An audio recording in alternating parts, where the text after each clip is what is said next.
All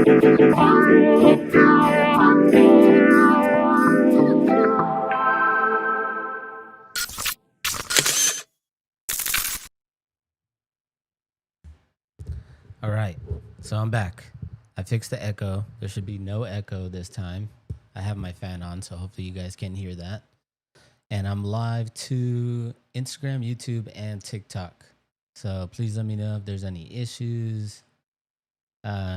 Just like leave it in the comments if you can't hear me. I have turned up the volume since last time, or since my first stream, because I got comments telling me that not a lot of people can hear me. So hopefully I'm coming in loud and clear. I'm just gonna wait for a couple more people to get in or join and wait for the thumbs up. Cool. All right, I got a thumbs up. So yeah, let's get right into it. All right, so for the last 2 weeks, I've been playing around with this camera, which was my first stream was about the DJI Pocket 4P.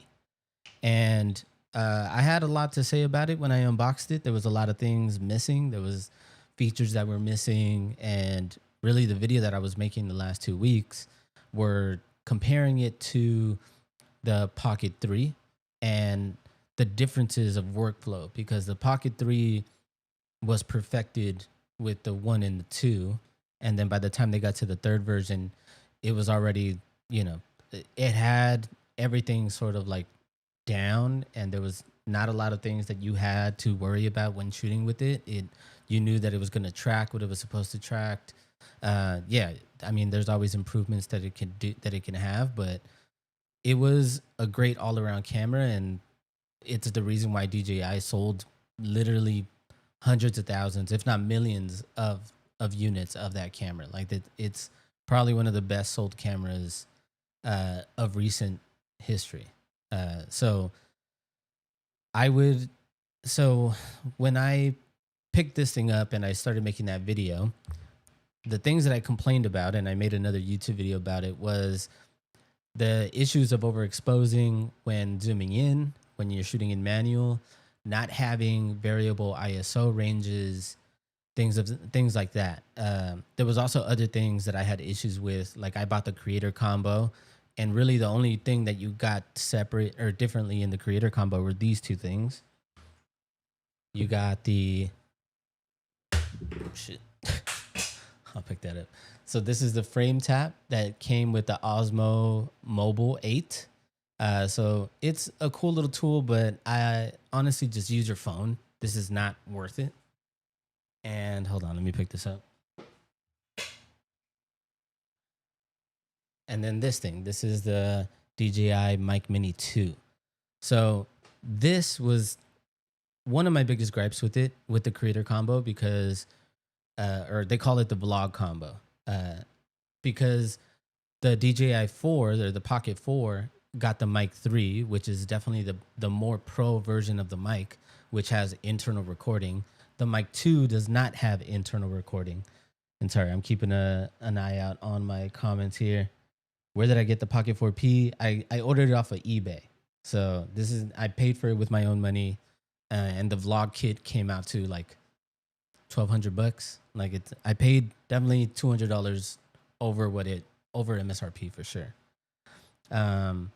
But the fact that the more pro version of the camera didn't come with the more pro version of the mic was a little letdown for me, because I already own the Mic 3. It's not that I needed more mics, but with the Mic 3s, you can connect up to 4 of them to the same receiver. So having another Mic 3 wouldn't have hurt. It's the only reason why I even purchased the vlog combo in the first place.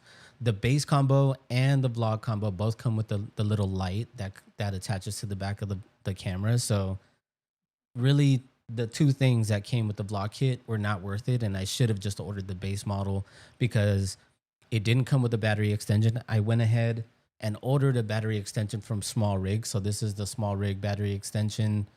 I think it cost me like $30 on Small Rig's website, maybe $40. It is made for the Pocket 3 and the Pocket 4, but it does also fit on the Pocket 4P. The 4P has like fast charging, so I don't think it utilizes the fast charging when it's connected to this, but it works.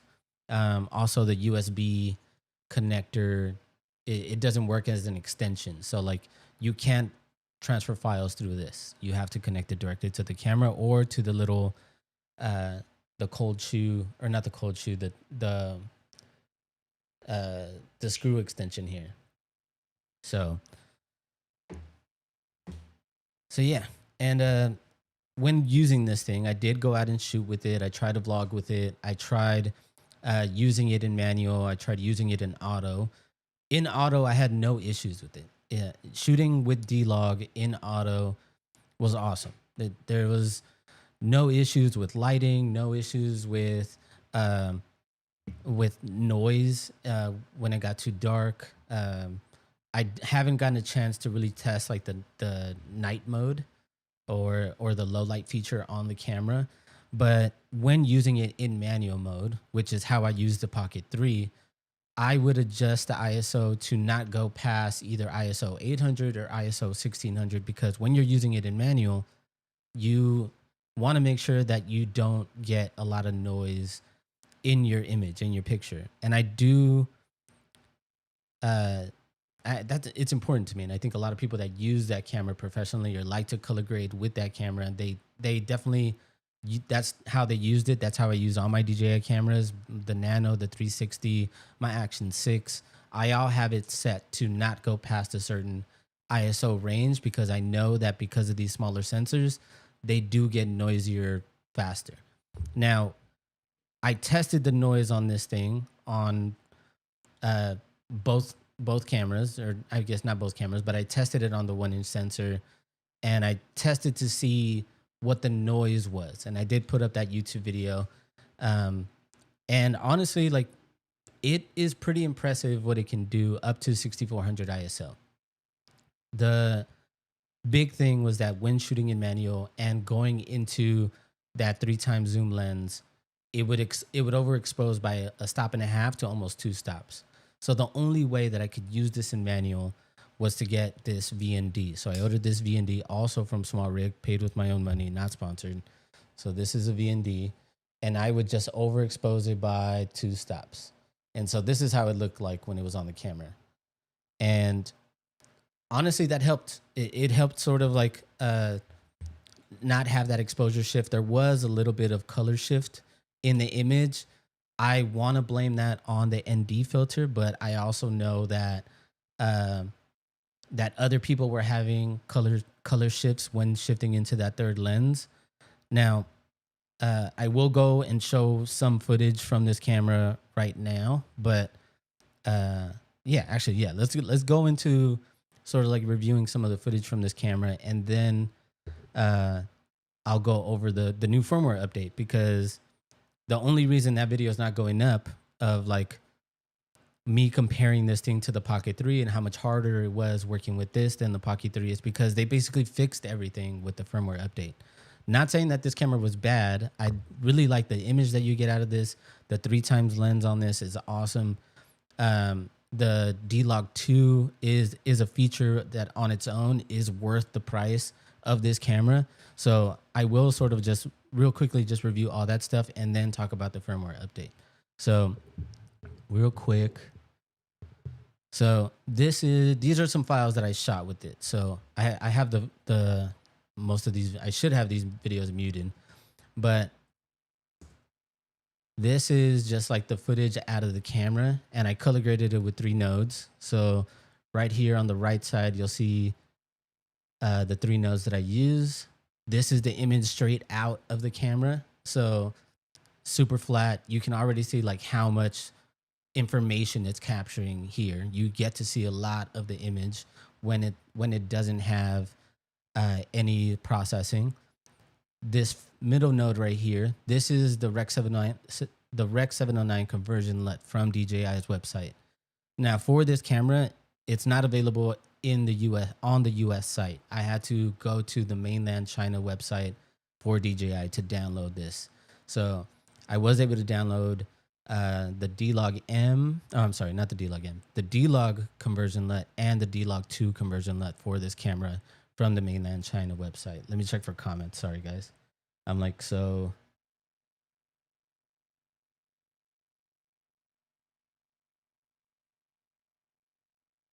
the combo is not worth the premium price. 100%. I don't think so. I think like because the frame tap is so small. The picture quality is not great on this. You don't get to see like if you're using like the color recovery mode on this. It really just shows you the flat image. Plus, because it's a square screen and the camera shoots in a 16:9, it almost makes it. It's like you might as well just use your Apple Watch, to be honest. Like my Apple Watch is probably bigger than the frame tap. So I wouldn't uh, I wouldn't spend the extra money on the combo, the vlog combo for this. Um, I did use my phone though, which is basically the same thing. And my phone, I was able to control the gimbal from my phone, move it around, zoom in. The only thing I cannot do from my phone, which I haven't checked if I can do on the frame tap, is uh, turn on the following feature, which would, allow me to follow either my face or a subject, and then have the gimbal just sort of auto follow it. But yeah, so yeah, let's keep going with this. So this first node is the Rec 709 conversion. The second node right here are just corrections. So this is just like temperature correction and some, I think I reduced the highlights a little bit. Yeah, reduce the highlights and shadows. And then this last one is just my dehancer node. So that's just additional, throwing in a little bit of a look, and then that's it. So honestly, it's so clean. The image is already so clean. The main lens, the 1-inch sensor, has a f.2 lens on it, or it's a f2.0 equivalent lens on it, which did give you a little bit of separation. So like from my face to the background, you get to see, a nice little fall off in focus, which I really liked. It makes the camera seem like a bigger camera than it really is. One more thing that I would do to this footage is I would add a little bit of sharpening.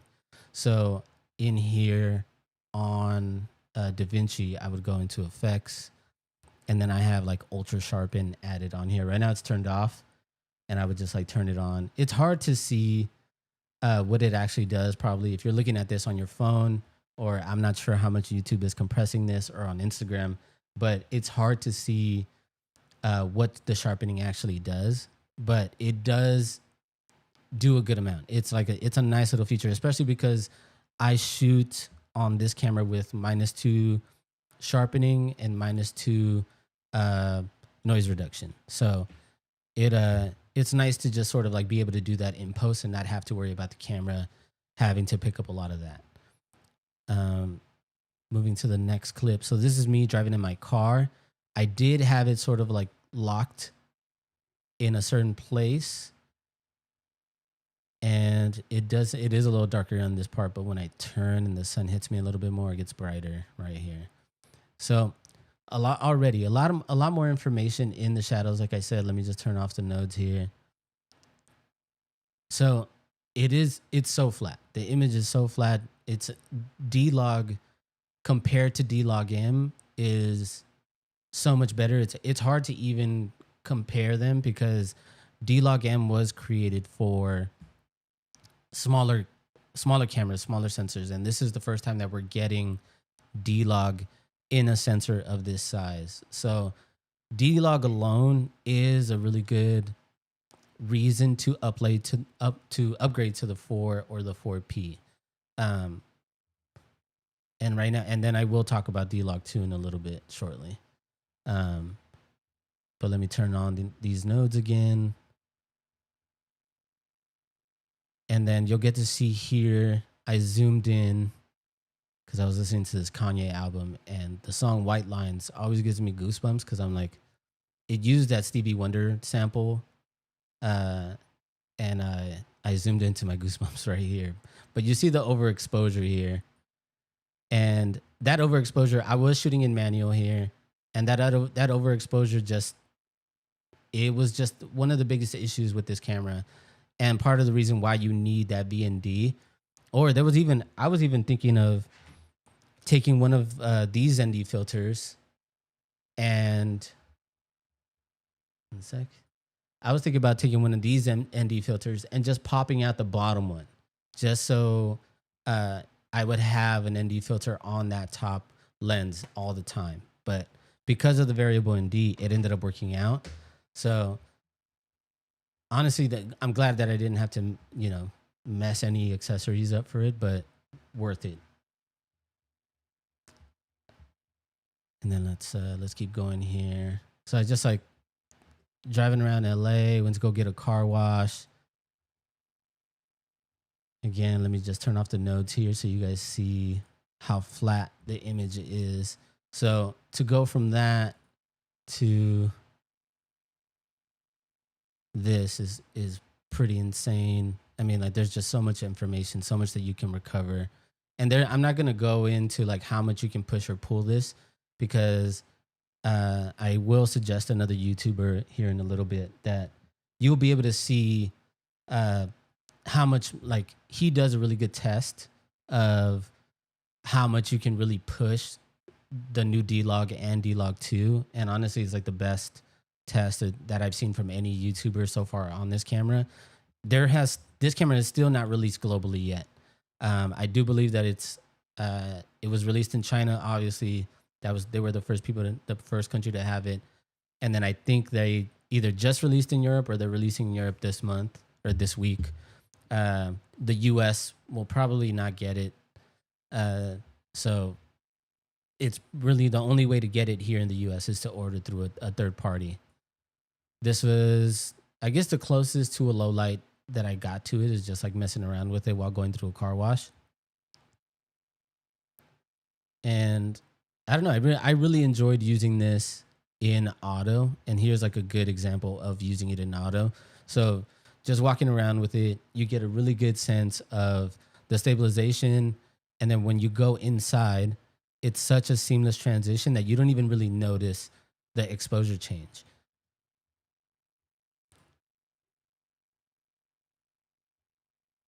This is me inside of Petco. I went to go get some cat treats. So the color is really good. I used it. This was done in auto white balance with auto exposure, but I did have the D-Log on. And then this was, I brightened this up by probably about 2/3 of a stop with the shadows, because this was how dark it was originally without the shadow boost. And so just bumping up the shadows, yes, it is pretty noisy, but it just gives you this is, I guess, a good example of how much information it does capture in those darker areas. And you can see my waveform here in the bottom right. So nothing is peaking, nothing is like too deep down at the bottom, nothing is below that, or everything is at that 128 mark. So when adding the Rec 709 conversion LUT, it evens it out a little bit more, but still nothing's peaking. I would say maybe towards the middle, maybe my face is the darkest point here. And then after doing some corrections, it expands definitely a little bit more. And then, my dehancer just sort of like evens that out a little bit more, but you do get a lot of noise in the shadows here. That I would say is probably an extreme of boosting the shadows with this camera. But other than that, no real issues. This was done, I was shooting just like vlog content. I was taking my fiance's car because I installed the new head unit, and I installed the head unit but didn't install the backup camera, and I wanted to take it somewhere to get the backup camera installed, but I also wanted to install a dash cam and see if I can install both backup cameras. So I called a couple places, and so I went to this place right here, Birdie's Audio, on Clinton and Virgil near Silver Lake. I mean, the dude Hugo and his family are awesome. They took really good care of me. They installed both cameras. They gave me a really good price, and I'd sort of stuck around and got to help a little bit. I like sort of like learning about this stuff, like how he wired all this stuff.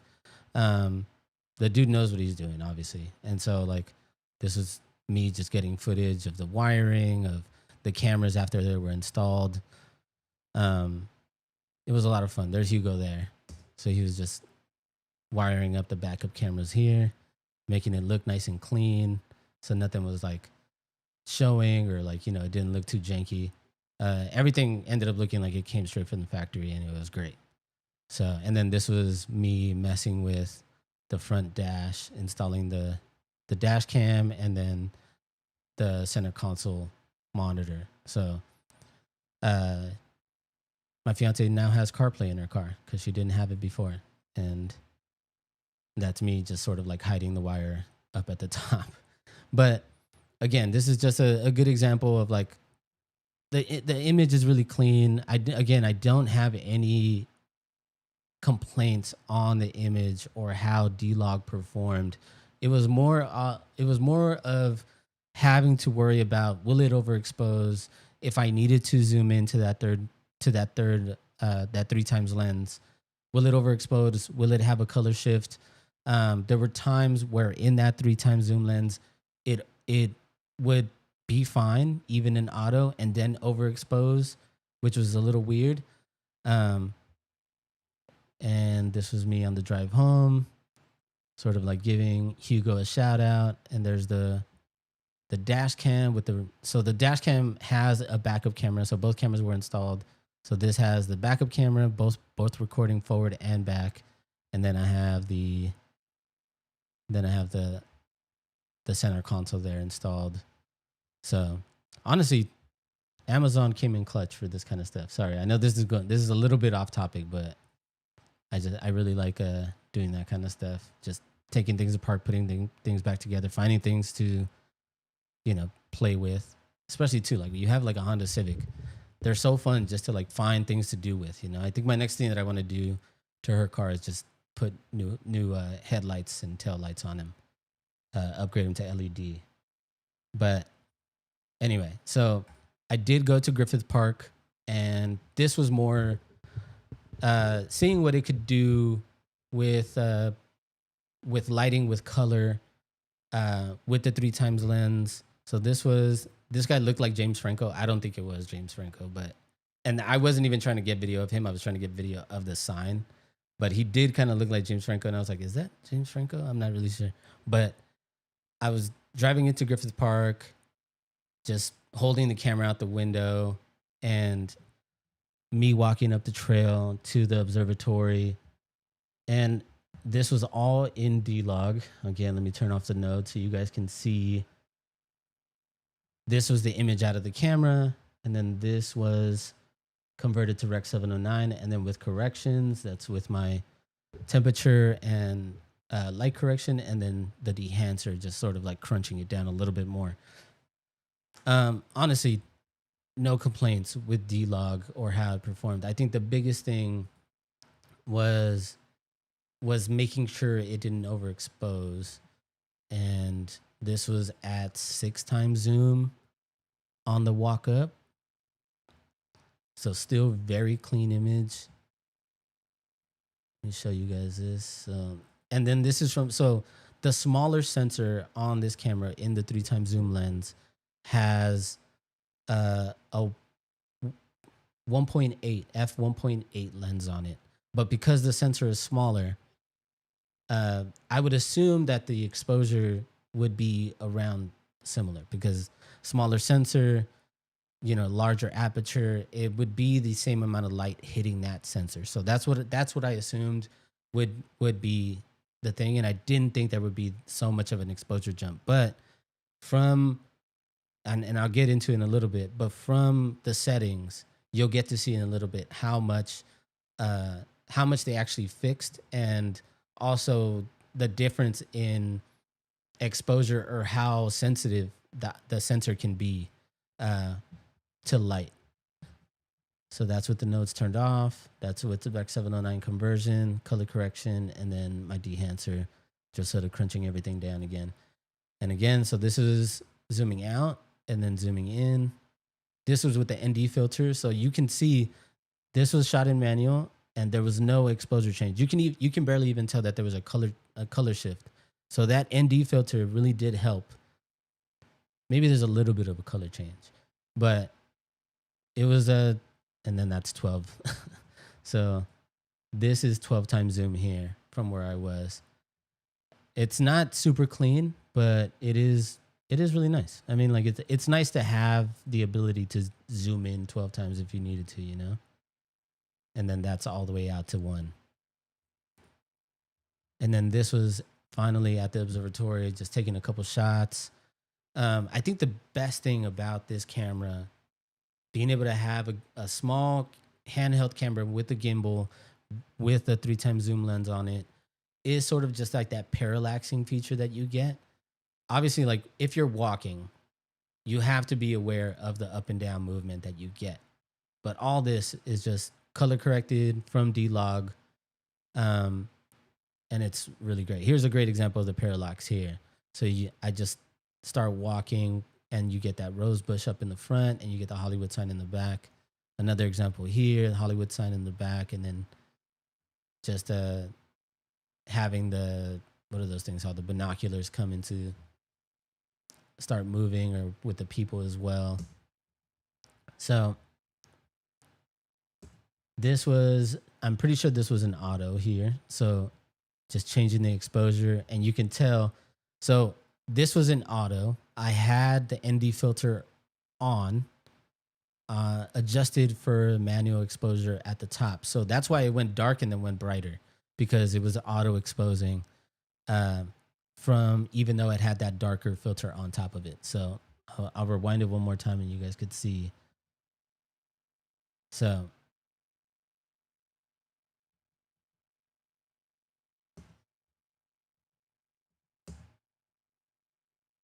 and then there's one last shot here. Was Griffith Park or Griffith Observatory. And then lastly, I did take a couple shots of in D-Log too. So this is in D-Log. So here, this is a corrected D-Log. So let me turn off the nodes here. So that's the D-Log image straight out of the camera. That's with the correction, the Rec 709 conversion, the color and temperature, and then the dehancer node on it. And then this was D-Log M. So with D-Log M, I shot this with 1600 ISO because, I'm sorry, not D-Log M, with D-Log 2. I shot this with 1600 ISO because some of the content that I've seen out there were saying that 1600 ISO was the best base ISO to shoot this on, or at least shoot this codec on, because you get the most dynamic range out of it at that ISO range. So I shot it at 1600. I had the ND filter turned all the way up. You can't zoom in when you're in D-Log 2. So this is only from the 1-inch sensor. That's why there's like this darker spot up here. You can fix that with masking. So not a huge deal that it's like a darker spot from the ND filter up top right here. But it's nice. And so I did adjust the ND filter there just so it was less dark. But you see, let me turn off everything so you can see how flat the image is. So if I compare these two with everything turned off, so that's D-Log and that's D-Log 2. So already I think you can see, even just with the green, and that's not, it's underexposed there, but right here, you can see how much more information it has in the bushes, down in the shadows along the path, toward on the down, like at the bottom right here, even in the sky. Like it's such a huge difference. And this, it almost feels a little bit overexposed, but it was all metering at 0, or I believe I was at -3, so, or -0.3. So I was a third of a stop underexposed here. And so you really get to see like the difference. And I think that was one thing that I noticed too when I was doing the ISO test and the noise test, is that uh, there's so much more light that the D-Log 2 needs. Not needs, I guess. It tends to. I mean, how do I explain this? With the D-Log 2, I throw on the ND filters earlier. Like, so at the ISO 1600, I probably had that at a full 5 stops ND. So yeah, I'm not really sure how to explain this, but someone explained it really well in my comments of my video. But they were saying that it goes to show the difference of how different light reacts between D-Log 2 and D-Log. I'll definitely do a follow-up on that and give you guys more, but you'll see, like, I guess in this next example, let me just show you this actually really quick. So this is the guy, sorry. So this guy here, this is Roma Fedorov. And he does an example with D-Log 2 where he overexposes the image by 6 stops. So let me just play this, and then you guys can sort of take a look here and you guys could see. Basically. All right, and now I am overexposing by 6 stops, which is crazy. And I can still see my skin perfectly fine, all the shadow detail in here totally fine, but I think the highlights in here are completely gone, at least from what I could see on the camera's screen. If I would be able to recover this in post-production, the highlights in here, I would be super impressed with this camera, honestly. And I think this is as far as I'm going.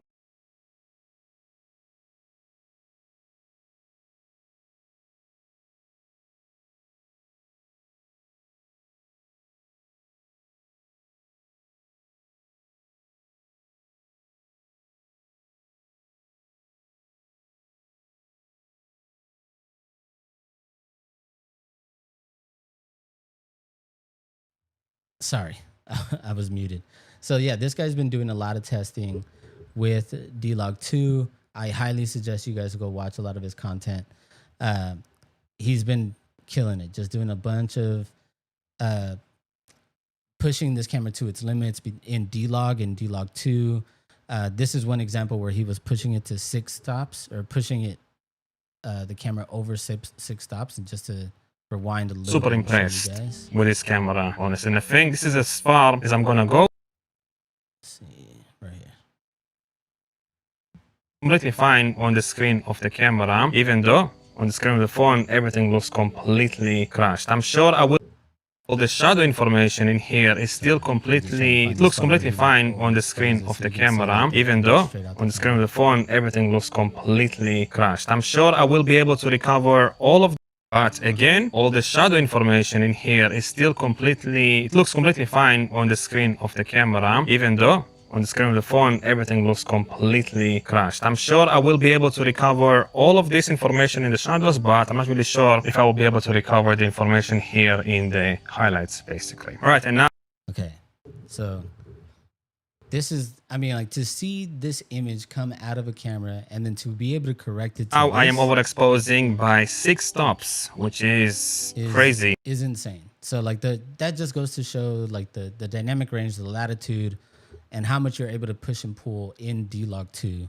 And this is also shot at 1600 ISO. So it's, you can overexpose, underexpose. I'm sure that you can still get footage from this camera to a decent point.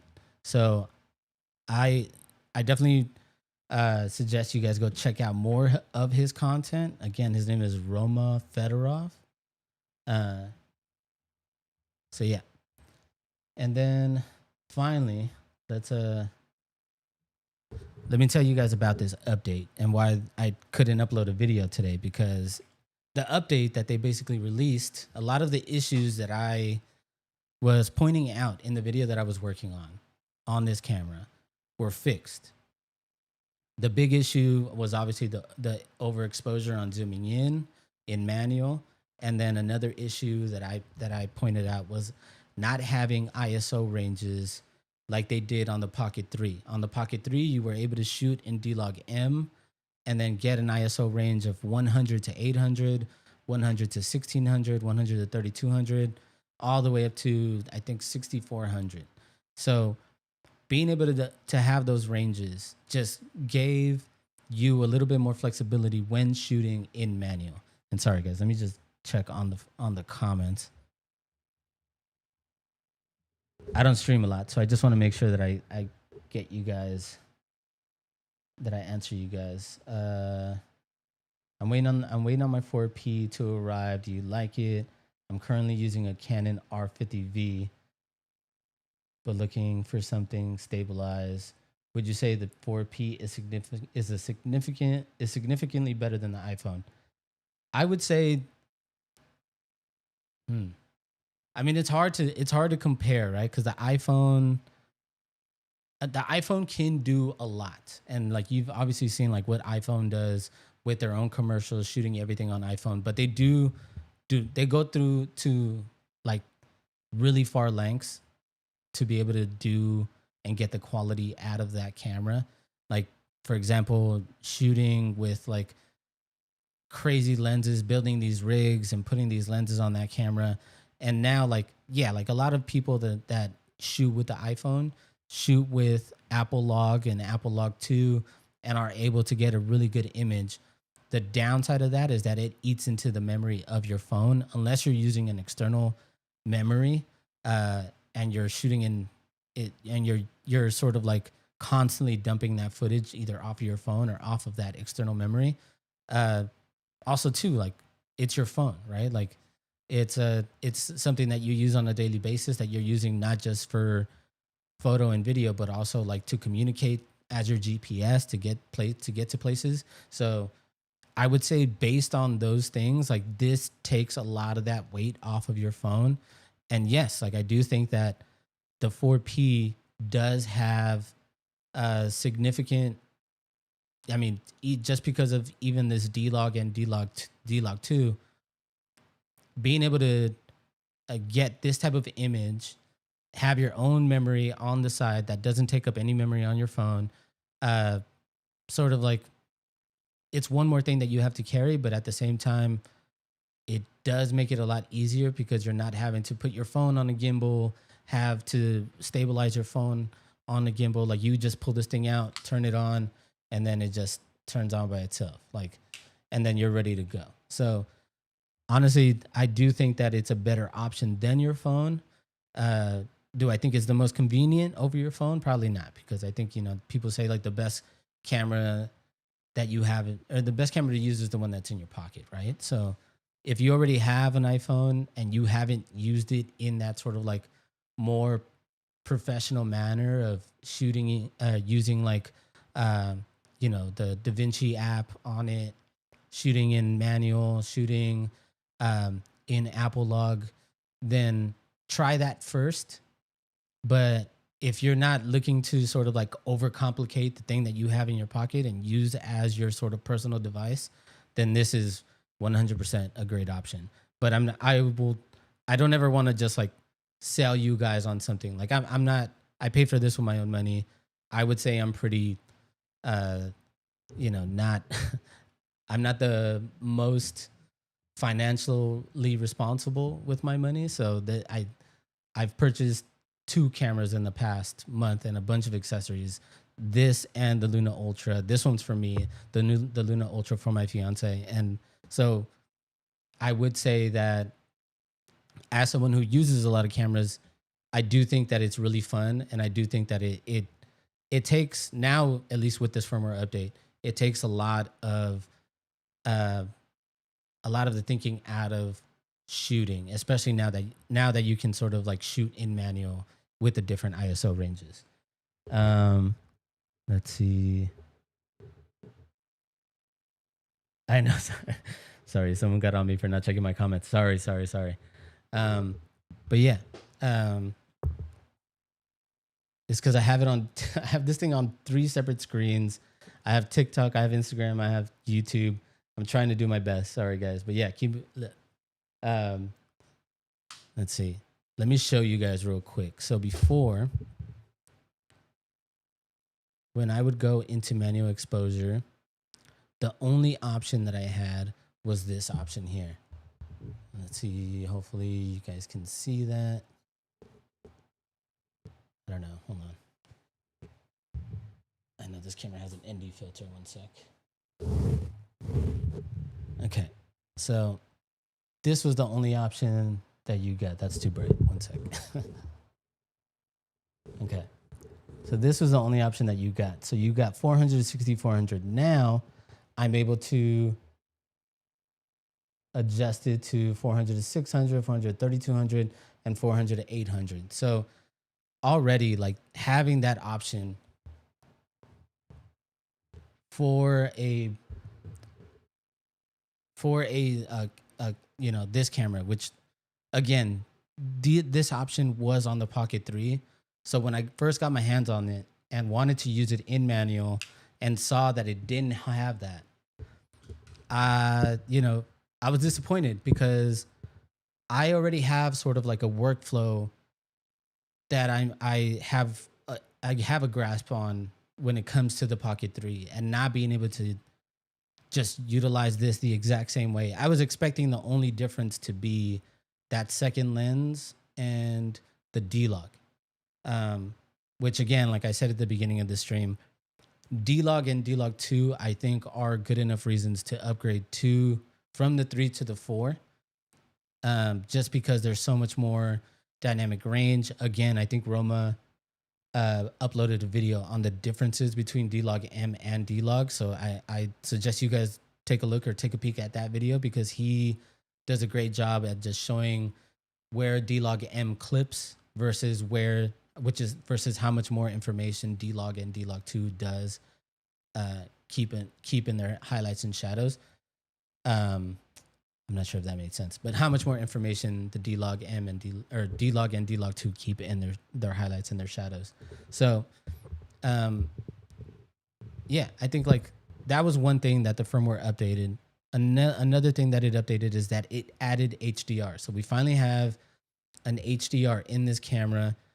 When I got it and it didn't have it, knowing that the Luna Ultra was able to do HDR and this not be able to do it was a little confusing, because you put this sensor in it, right, that can do 17 stops of dynamic range in D-Log 2, but it can't do HDR. It just seems, I was under the impression, or at least I believe that D-Log 2 was a weird hybrid of HDR, but it's not. And I think like I don't shoot in HDR. I don't shoot in a lot of HDR. I know there's a specific way to process it. I know that you have to work on a specific screen and settings to be able to process it correctly.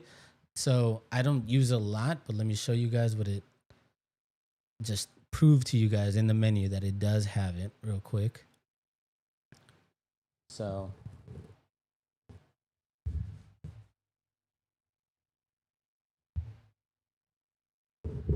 there it is. Hold on. Is that too bright again? So there it is. HDR 10-bit. So that wasn't there when I first got the camera. And honestly, I'm glad that they added it.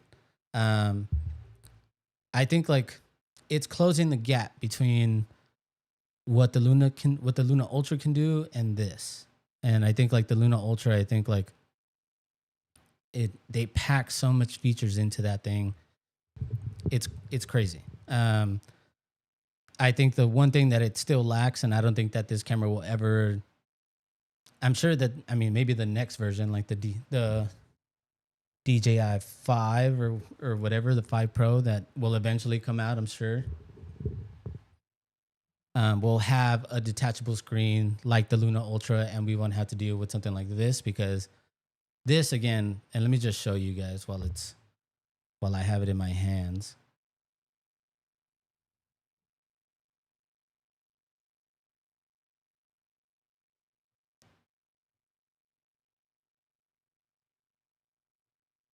So it should automatically connect to the camera. It's searching. So there it is. So that's how small the image is on the back of this. Versus the Luna Ultra, you get a whole vertical screen or a whole horizontal screen that shows the image and that you can zoom in with. I'm sure you can zoom in with this as well, but you can't see the color recovered option on here. Like it just is just not a great experience. And I honestly, sorry, there's like settings and stuff on here. Hold on one sec. There you go. So it's just, again, it's smaller than my Apple Watch. So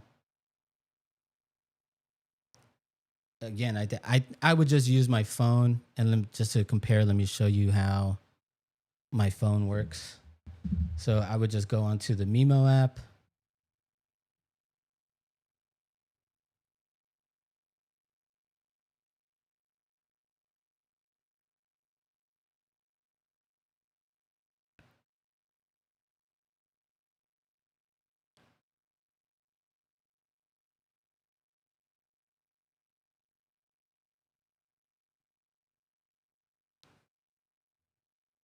Let me take this time to check on the comments. Sorry, guys.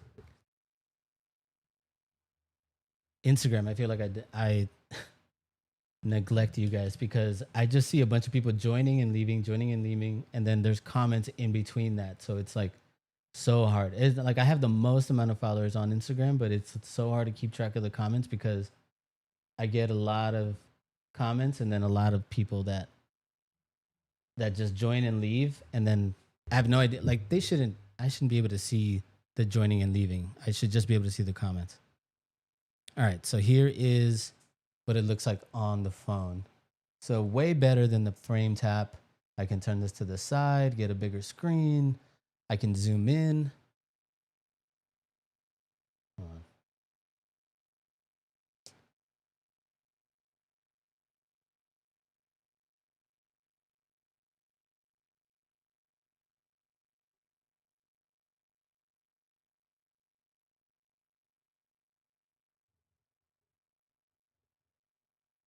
There you go. So, and then still I can control, let me see, where is it, right here? I can control the gimbal. I have the gimbal set to slow. I just think that it's the best for this kind of when filming on it, because if it's too quick or on medium, I feel like it's a little bit too jittery, so I have it set to slow. But yeah, just use your phone. It's way better than using the frame tap. It's honestly not worth it.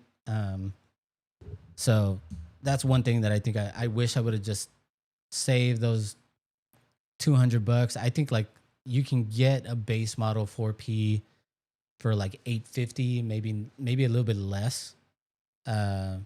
Maybe $900 to $1,000. It really depends on the reseller, and also I don't condone buying stuff from resellers. Like it's always a gamble. I wasn't sure if this was going to be real when I got it. I didn't know it was real until it connected to the app, and I was able to see, that it connected and that it was getting firmware updates. So it's a gamble. You're always just sort of taking that risk. So yeah, what we talk about. Okay, so we talked about the ISO ranges that it fixed. We talked about HDR. It now has. We talked about the frame tap, the connection issue. Let me show you guys. Let me do this to show you guys the exposure now that it doesn't expose. Let me just use it as a webcam. So I'm gonna turn it on.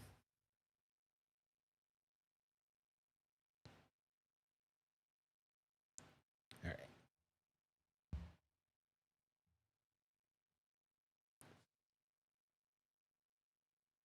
Sorry guys, one sec. I'm just making sure that I can get a picture here.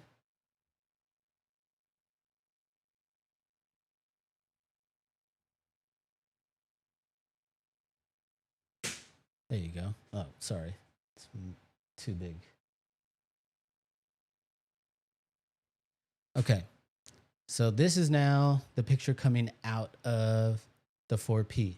So this is, let me set it to, so right now this is set to manual, 1/60th of a second shutter speed, ISO 400 to 800 range. And if I zoom in now, it's shooting in D-Log, and I have the LUT on the computer, sort of like, so just zooming in, you don't see any more of that exposure issue in manual. That was like the biggest thing. And I think like, I wish I had footage of what it looked like before, but I think that in my last YouTube video about this camera, you'll see it's the biggest thing that I complain about is the fact that it has that overexposure issue when zooming in. Let's see. It does look a little bit green on my screen. I feel like it's just a color temperature thing on my camera. One sec. So if I just,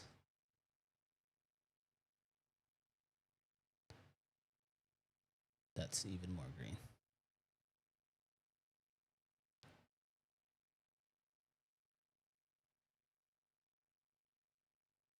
Okay.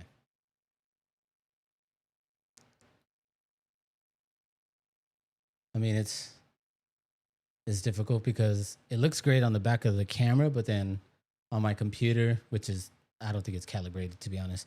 So this is that. And then let me switch it to auto.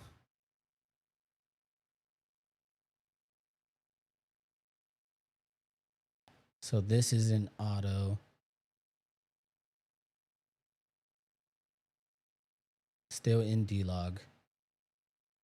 So zooming in, zooming out. There's still a little bit of a color shift. It might just be because it's sort of like adjusting to the color correction or like the exposure to the more punched in image. Also, this light probably doesn't help. So let's try this. Yeah, it's a little.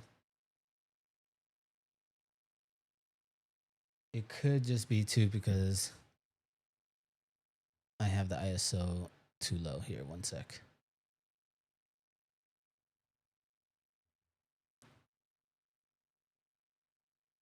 It's a little better. But yeah, at least it's not overexposing like it was before. So I guess lastly, what I wanted to show you guys was about this before we get to talk about Sony.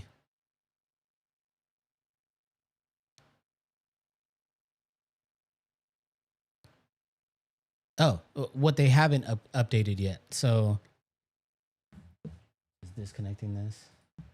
So what they haven't updated yet is on the Pocket 3, we get a 1:1 aspect ratio when shooting, or we get the option to shoot 1:1 aspect ratio when shooting vertical, or actually you could just set it to when you're shooting in horizontal as well. So we don't get that option anymore.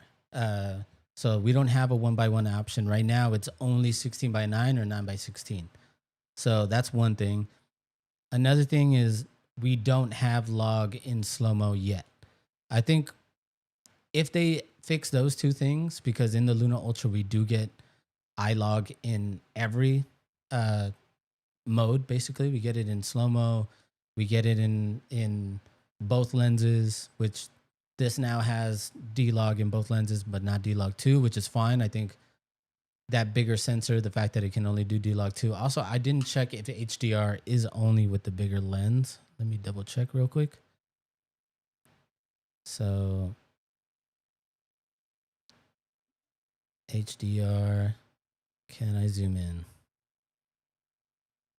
I can't. You can zoom in HDR. So you can shoot HDR with both lenses. So that is a good thing. But yeah, other than those two things, not being able to shoot in log in slow-mo, and also not having that 1:1 aspect ratio are literally the only two things that the Pocket 3 can do that this one can't. So yeah, I guess that's it. Let me see, check on comments real quick one more time. What does it look like in auto while streaming? I did that. Here, let me, I'll connect it one more time for you guys so you guys can see.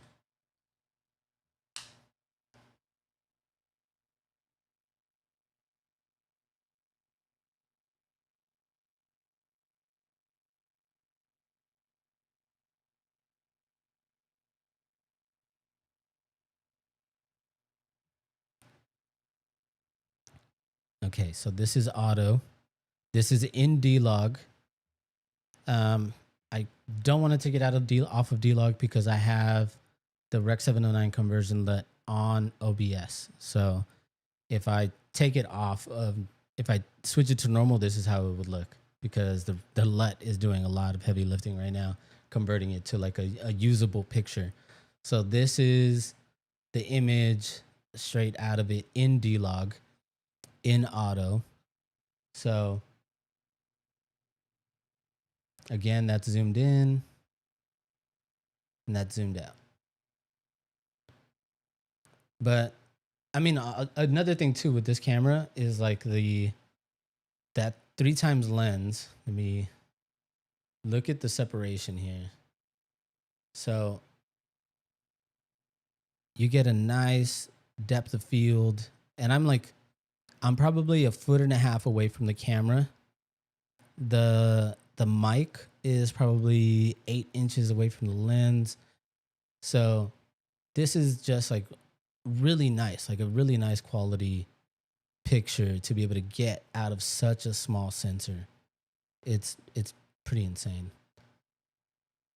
So, and then the autofocus on this thing is really great as well. So everything that I had to complain about this camera, they fixed. There's literally nothing that I can say bad about it now, other than, I mean, them not giving me a mic 3.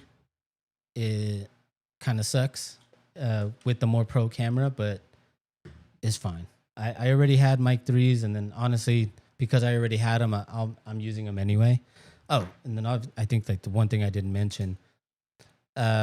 So small rig accessories on this thing. So I bought this like little cage on it. So this back is magnetic. It has a 1/4 inch screw on this side and on this side. And then a cold shoe on this side. So this is where I have my mic clip. So I'll put like my mic clip there. That way, when I just use my mic, I can just, one sec. I could just throw on the mic here. So, and then that way, if I'm vlogging, I'll just, be talking to the camera and then shooting whatever I need to be shooting.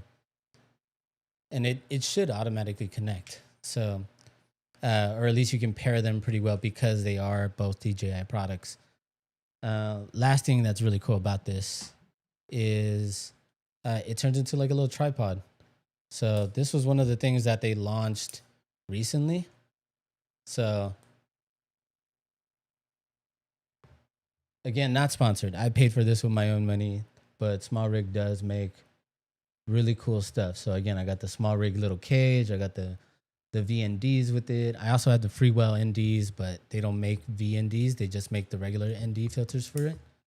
Oh, and I guess last thing about this thing. So this front part right here where it says Small Rig, that is actually a DJI mount. So if you own like an Action 6 or you have a DJI like mounting accessory, you just magnetically put it on there, and then you can use a selfie stick or, sort of just have it.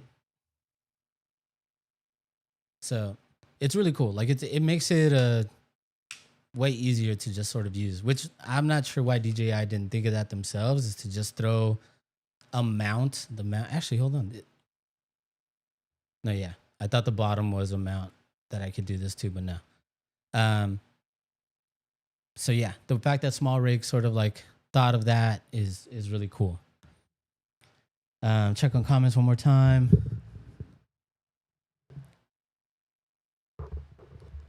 We got DJ Warhead saying, need the camera and remote. That's all I need, but don't know where to buy it. Honestly, I like I said earlier, I wouldn't suggest a remote, but the camera, I got it on eBay.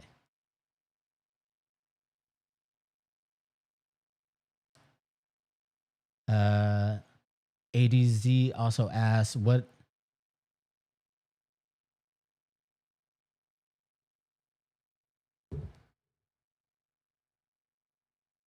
do I have that LUT over top while streaming? Yeah. So yeah, while I was streaming from the camera, I did have the Rec 709 LUT over top of the footage. Sorry guys, sorry to be out of focus there. And then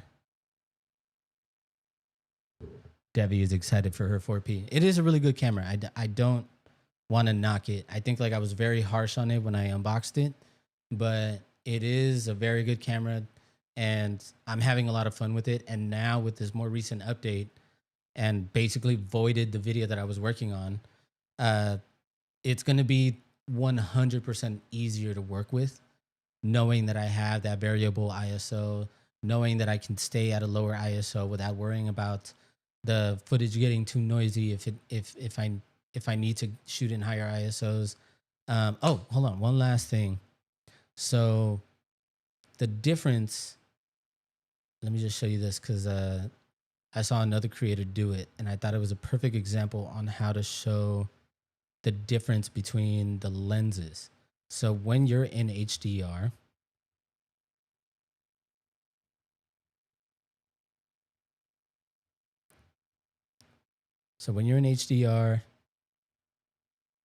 and you go into exposure, manual. So the setting,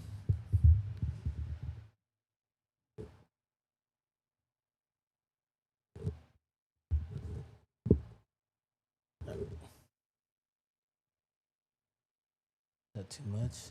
It's the ND filter. There you go. Okay. So when you're in HDR, the ISO setting for the 1-inch sensor is 100 to 25,600. But then when you zoom in, the ISO setting for the second lens is 50 to 12,800. So that alone just shows the difference in sensitivity between the two sensors. So I think the way that they're able to sort of match the exposure a little bit more with ISO in auto is maybe that second lens, maybe that 3x lens is going down into that 50. Like if you were at the lowest base, right? If you were at 400 or 100 or whatever it is, it'll bring down the ISO a little bit more, allowing for you to not have that overexposure issue. So really glad that they fixed it. Honestly, that was the main thing that I'm really glad that they fixed. I got more comments here. What's the max ISO before getting too much noise? So in the test that I did on my last video, the max ISO that I got, honestly, I think 3,200, or I'm sorry, 3,200. Let me double check. Yeah, 3,200. Why am I double guessing myself? 3,200 and 3,200 is the same number. Yeah, 3,200 is still really usable. And if you're in D-Log 2, I would say 1,600 is probably the most that I would go. 3,200 in D-Log 2 is, you start to get a little bit like weird artifacting in the shadows. So in D-Log 2, 1,600, but you'll be surprised how sensitive it is to light in D-Log 2. So 1,600 is probably equivalent to a 3,200 in D-Log. So I would say D-Log 3,200, D-Log 2 1,600. Sorry, I know I'm throwing a lot of letters and numbers out, but appreciate the questions and comments. Thank you guys. We got DJ Warhead saying he's waiting for the release in Canada. So yeah, hopefully you guys get it soon. I know at least you guys will get it there, you know, and not have to pay the extra like I did. One sec here. I have to do this.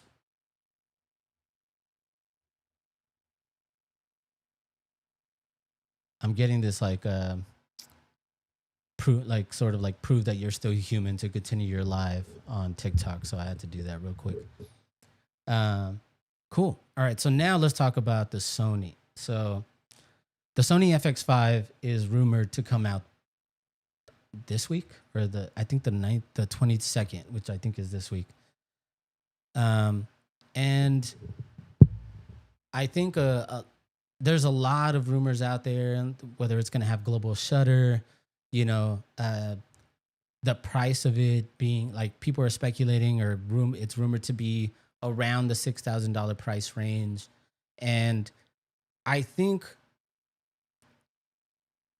the very difficult thing about the FX5, right, is that it has to follow the FX3, because the FX3 was sort of like this huge release for Sony that companies are still trying to sort of like catch up or do what that camera did, right? Like even to this day, you have Canon trying to you know, compete with it with the C50, and it's just really hard to, because what that sensor did, and it's the same exact sensor that the Sony A7S III had. So the fact that the A7S III, so if you have an FX3 or you're thinking about getting an FX3, you can get an A7S III for probably $1,000 cheaper used, and still get the exact same image quality. The only difference is the body style, and I think obviously you don't get like waveforms or false color and stuff, because the Sony camera, the picture cameras, aren't made for that stuff. But I'm sure there's ways for you to add it if you add like an external screen or something. I use Canon, so hearing about the FX5 and reading through some of the specs, and let me just read some of the specs off to you guys. And this is going to be a lot of letters and numbers, so just bear with me here. So 16.6 megapixel full frame backside illuminated CMOS sensor, the ability to do 5K open gate at 3x2. That's like 5K by 3K. The sensor can also do 16:9, 17:9, Super 35. The Bion's XR2 processor, which is integrated with AI. This is, I think, a big selling part for this camera, is that being able to do internal 16-bit raw image or raw recording with this camera. That is by far the biggest selling point of this camera, because the FX3 can shoot raw. I mean, externally it could shoot raw. Having the ability to do 16-bit XOCN raw, which is basically the same thing that the higher tier cameras for Sony can do, which is what was it? I have it here in my notes. One sec.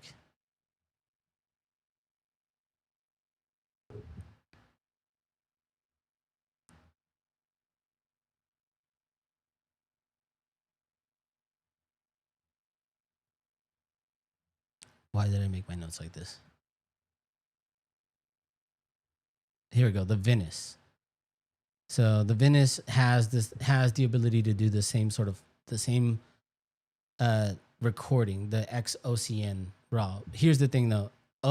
XOCN RAW has not been confirmed yet on this camera.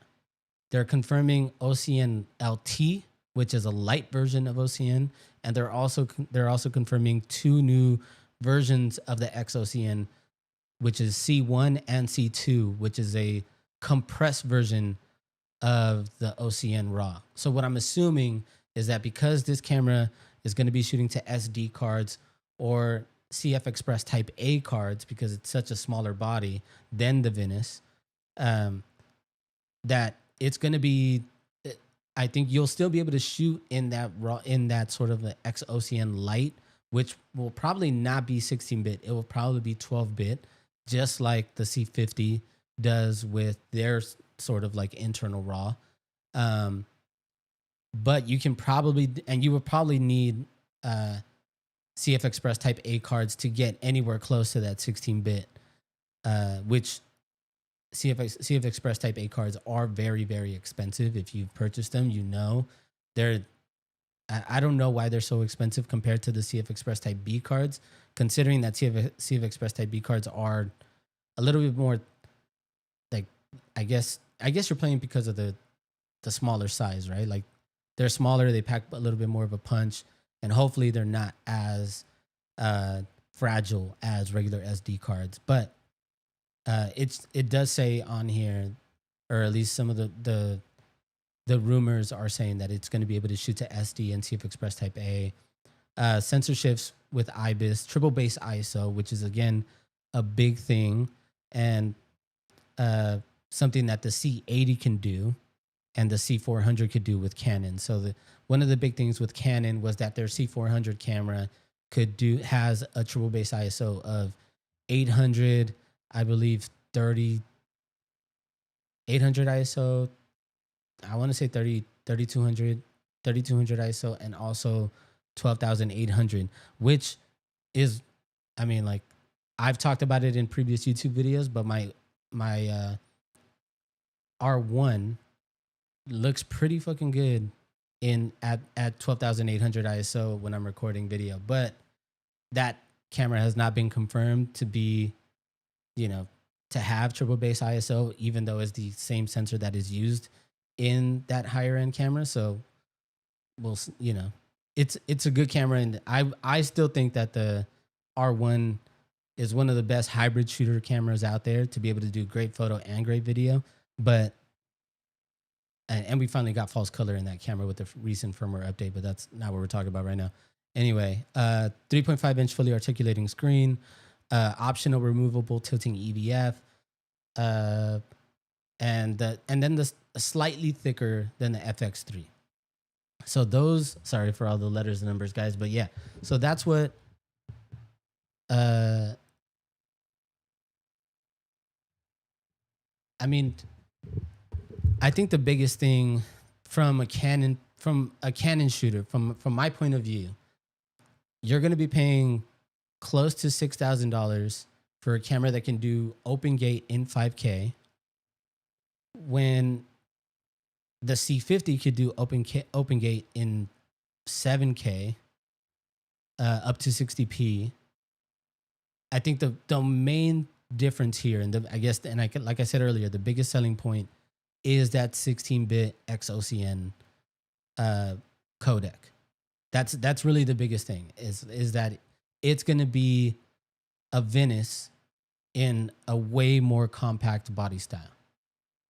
So if you're not looking to shoot in RAW, if you're not looking to shoot or get that type of image out of your camera, because it is 16-bit, it's going to be very heavy. It's going to take up a lot of memory. You're going to need a lot of storage for that kind of files, for those kind of files. So if you're thinking about getting an FX5 and you're not going to be shooting in RAW, I don't think that it's worth it for you. I think like the FX3 is still probably going to be that best option for a lot of, I wouldn't even say entry level shooters. Like the FX3 is a really good camera still. If they added, I guess what would make it better, what would make the FX5 better is if they added internal NDs. If they added internal NDs to this camera, and not only that, if they added the variable ND system that they have in the FX6, if they added that to this camera, yeah, take my money. Like 100%, $6,000 is, I mean, I don't want to say it's a small price to pay, but it's a small price to pay for that kind of quality in a camera body. You get really good image, or you get the ability to do 16-bit RAW, which most people won't. I think like you'll be happy with just 12-bit XOCN Lite or XOCN LT or C1 or C2, whatever other codecs that they're putting in here. You also have the ability to do XAVC, XA. I can't even talk right now. I've been talking already for a long time, but it has the ability to do other codecs, but that's the big one that they're adding to this that comes from Sony's bigger cameras like the Venice. So that's the one that I'm choosing to talk about. Let's see, what else does it have here, or other things? I guess like the C80, which costs under $6,000, can't do open gate, but it has a triple base ISO. It can shoot internal RAW, and I'm almost positive that open gate will probably come. I don't want to say almost positive, but honestly, like with all these companies being able to sort of like update their cameras through firmware updates, like DJI just did, I wouldn't be surprised that they add an open gate option for the C80 just to sort of like be able to compete with that sort of like that FX5 option. Because the C80 is not it's not the FX6. I think like a direct competitor to the FX6 is the C400. The C80 is sort of like this weird in between.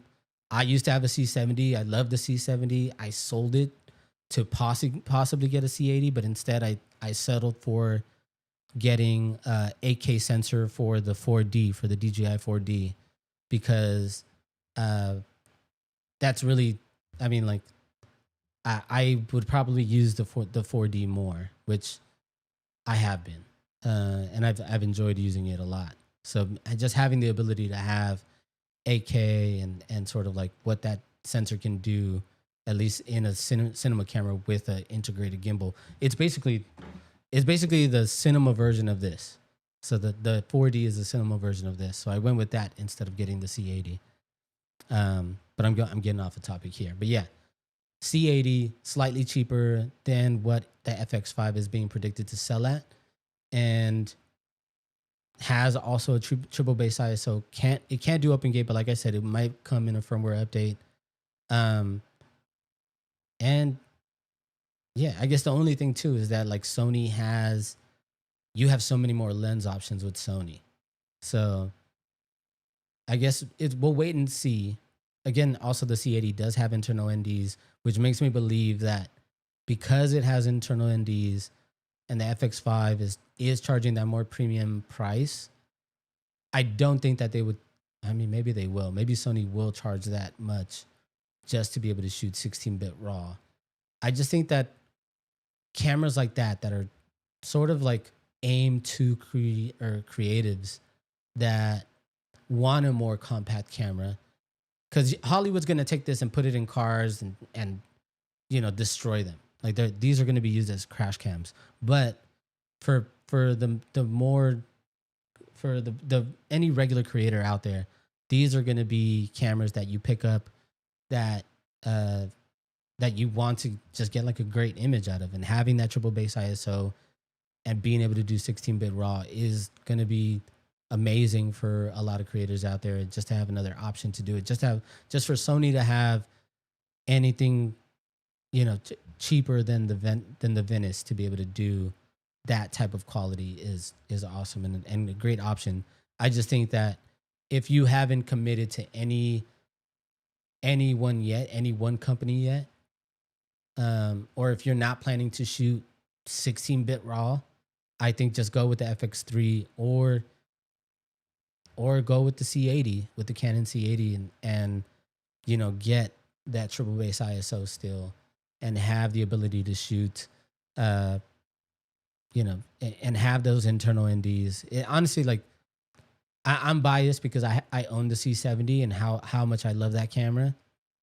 So the C80, I think I would have loved just as much. I settled for an 8K sensor, an upgrade for another camera that I currently had. But yeah, I guess like my main takeaway with this FX3 is that I think a lot of people are sort of like hoping and wishing for it to have so much. I know global, the global shutter was one thing that people were hoping that it had, but I think that was debunked pretty quickly. So I don't know if it has a global shutter. it probably has a really fast readout speed, and you probably won't get any what's it called, the shutter. I forget what it's called. My brain is dead right now, guys. I've been talking for a long time, but I don't think it will have global shutter, but I do think that XOCN codec is going to be the biggest selling point of this camera. And I think from anyone that has used the Venice before, they're probably drooling over this smaller camera just to be able to carry around something smaller, to be able to take on, you know, not to have to carry the Venice around, or to be able to have a more handheld version of that camera. That's probably who this is for. I don't think that this is for the FX3 people that want to upgrade, unless they're ready for that big of a jump in file management and storage, because it's going to be a huge jump in that as well. So yeah, I mean, especially too, because you can do open gate in 5K. So all right, guys, thank you guys so much for watching. I appreciate everyone.